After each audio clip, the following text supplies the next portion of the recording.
guys, welcome back to my YouTube channel. Pada kesempatan kali ini, saya akan mempresentasikan tentang bab elastisitas. Saya mengambil dari sesi 13. Perkenalkan, sebelumnya nama saya Rizka. Saya dari Prodi Akuntansi dan Perpajakan Universitas Cyber Asia, Jakarta Selatan. Baik, saya membuat tugas ini untuk memenuhi UAS dan tugas 2, mata kuliah Matematika Ekonomi dan Bisnis. Baik, yang pertama, apa itu elastisitas? Konsep elastisitas adalah respon jumlah barang yang diminta serta ditawarkan terhadap perubahan harga. Harga keseimbangan pasar ditentukan oleh titik pertemuan antara kurva permintaan dan kurva penawaran. Dalam kegiatan ekonomi, harga cenderung bersifat dinamis, terkadang naik dan terkadang juga turun. Hal inilah yang disebut dengan perubahan harga. Konsep elastisitas digunakan untuk mengukur seberapa besar reaksi konsumen terhadap perubahan harga. Baik, yang pertama kita akan mempelajari tentang elastisitas permintaan. Baik, elastisitas permintaan digunakan untuk mengetahui besarnya perubahan jumlah barang yang diminta akibat adanya perubahan harga barang itu sendiri. Elastisitas permintaan memiliki beberapa jenis, berikut penjelasannya. Tanda dan besaran elastisitas. Sesuai dengan hukum permintaan, bila harga naik, maka permintaan akan turun. Maka elastisitas permintaan selalu bertanda negatif. Maka biasanya nilai elastisitas sering tidak menggunakan tanda negatif. Besaran nilai elastisitas. ED yang kurang dari 1 disebut inelastis. ED sama dengan 1 disebut unit elastis. ED lebih besar dari 1 disebut elastis. ED tidak terhingga, elastis sempurna. Dan ED sama dengan 0 disebut juga dengan inelastis sempurna. Ini adalah grafik atau kurva dari besaran elastisitas sendiri. Di sini ada inelastis, elastis, unit elastis, inelastis sempurna, dan elastis sempurna. Baik, jenis elastisitas permintaan. Yang pertama, permintaan elastis, di mana ED lebih besar dari 1. Terjadi apabila perubahan permintaan lebih besar dari perubahan harga. Lalu yang kedua, permintaan inelastis, ED kurang dari 1. Terjadi apabila perubahan harga kurang begitu berpengaruh terhadap perubahan permintaan. Lalu yang ketiga, permintaan elastis unitary atau ED sama dengan 1. Permintaan elastis uniter terjadi apabila perubahan permintaan sebanding dengan perubahan harga. ED sama dengan 1 memiliki arti bahwa perubahan harga diikuti oleh perubahan jumlah permintaan yang sama. Misalnya seperti barang elektronik. Selanjutnya yang keempat ada permintaan elastis sempurna, ED sama dengan 1. Permintaan elastis sempurna terjadi apabila perubahan harga tidak berpengaruh terhadap jumlah permintaan. Lalu yang terakhir, ada permintaan elastis sempurna, ED sama dengan tidak terhingga, terjadi apabila perubahan permintaan tidak memberikan dampak sama sekali terhadap perubahan harga. Baik, lalu faktor apa saja yang menentukan nilai elastisitas permintaan? Baik, permintaan cenderung elastis jika barang tergolong mewah atau luxury goods semakin panjang periode waktu, mempunyai kemampuan substitusi yang lebih tinggi terhadap barang lain, ketersediaan barang yang terbatas di pasar. Baik, contoh kasus. Misalkan permintaan konsumen terhadap suatu barang pada saat harga Rp500 per unit adalah sebanyak 60 unit. Karena terjadi kenaikan biaya angkut barang sehingga menyebabkan harga barang naik menjadi Rp600 per unit, maka permintaan konsumen turun menjadi 50 unit. Maka hitunglah elastisitas permintaan harga barang tersebut. Di sini kita sudah mengetahui P1 atau price 1 dan price 2. Price 1 500, price 2 600. Maka delta P adalah price 2 dikurangi price 1. Itu masih sisa Rp100. Lalu Q1 dan Q2. Q1 60, Q2 50. Maka delta Q adalah Q2 dikurangi Q1 yaitu minus 10.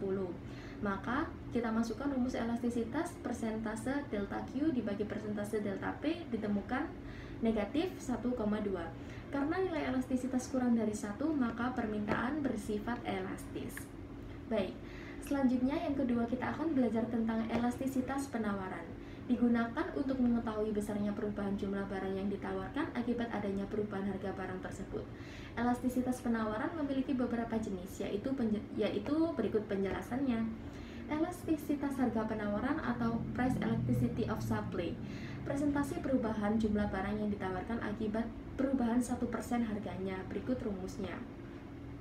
ES sama dengan presentasi delta Q dibagi presentase delta P. Selanjutnya, jenis elastisitas penawaran. Elastisitas penawaran ES kurang dari lebih besar dari 1, maka penawaran terjadi apabila presentasi perubahan jumlah barang yang ditawarkan lebih besar daripada presentase perubahan harga. Yang kedua, penawaran inelastis atau ES kurang dari 1, maka penawaran ini terjadi apabila perubahan harga diikuti dengan jumlah penawaran yang lebih besar. Yang ketiga, penawaran elastis sama dengan 1, maka terjadi jika presentasi perubahan jumlah barang yang ditawarkan sama dengan presentasi perubahan harga barang tersebut. Yang keempat, penawaran inelastis sempurna atau ES sama dengan 0 terjadi apabila perubahan harga yang terjadi tidak berpengaruh terhadap jumlah barang yang ditawarkan. Lalu penawaran elastis sempurna ES sama dengan tidak terhingga terjadi apabila perubahan penawaran tidak disebabkan oleh perubahan harga, sehingga kurva penawaran akan sejajar dengan sumbu Q atau sumbu X. Lalu faktor apa saja yang menentukan nilai elastisitas penawaran ini?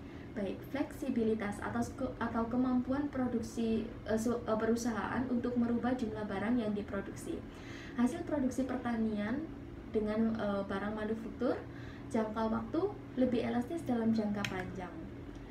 Baik, selanjutnya contoh kasus. Sebagai contoh, apabila ada suatu barang mengalami perubahan harga, dalam hal ini mengakibatkan kenaikan sebesar 10%, maka hal ini lantas berakibat pada perubahan jumlah barang yang ditawarkan, yakni meningkat sekitar 20%. Besaran nilai koefisien elastisitas penawaran ini kemudian menjadi penentu apakah terjadi elastisitas atau tidak, atau inelastis. Apa indikatornya? Apabila nilai koefisien elastisitas penawaran lebih dari 1%, maka penawaran dapat dikatakan elastis. Sebaliknya, jika nilai koefisien elastisitas penawaran lebih kecil dari 1%, itu artinya penawaran inelastis. Pada kasus ini, nilai koefisien elastisitas setara dengan 1, maka hal ini disebut sebagai penawaran unitary atau penawaran normal. Baik, jadi kesimpulannya, elastisitas adalah hubungan kuantitatif antara harga dan kuantitas yang dibeli dianalisis dengan menggunakan konsep elastisitas. Lalu, elastisitas permintaan adalah alat ukur yang digunakan untuk mengukur besarnya kepekaan dari perubahan jumlah permintaan barang apabila terjadi perubahan harga barang. Sebagai contoh, adanya penurunan harga dari suatu produk, entah itu barang atau jasa, maka hal ini berimbas pada meningkatnya jumlah permintaan terhadap barang atau jasa tersebut. Elastisitas penawaran adalah untuk mendefinisikan pengaruh terhadap besar atau kecilnya level kepekaan perubahan jumlah barang yang ditawarkan terkait adanya perubahan harga dari barang tersebut. Elastisitas penawaran ini lantas dilihat dari yang namanya koefisien elastisitas penawaran, yakni angka atau presentasi perbandingan antara perubahan harga barang dengan perubahan jumlah barang yang ditawarkan. Baik, lalu yang terakhir adalah saran. Sebaiknya jika kita ingin melakukan bisnis dalam ekonomi, alangkah lebih baiknya mempelajari elastisitas, karena dari mempelajari elastisitas kita dapat menentukan bagaimana perubahan harga yang kecil bisa menyebabkan baik perubahan kuantitas yang besar ataupun kecil yang tentunya akan berdampak pada bisnis kita. Baiklah teman-teman, mungkin itu saja yang dapat saya presentasikan pada kesempatan kali ini. Jangan lupa pantau terus YouTube saya ya, dan selalu dukung saya dalam mengerjakan tugas-tugas saya. Baik, terima kasih. Bye-bye.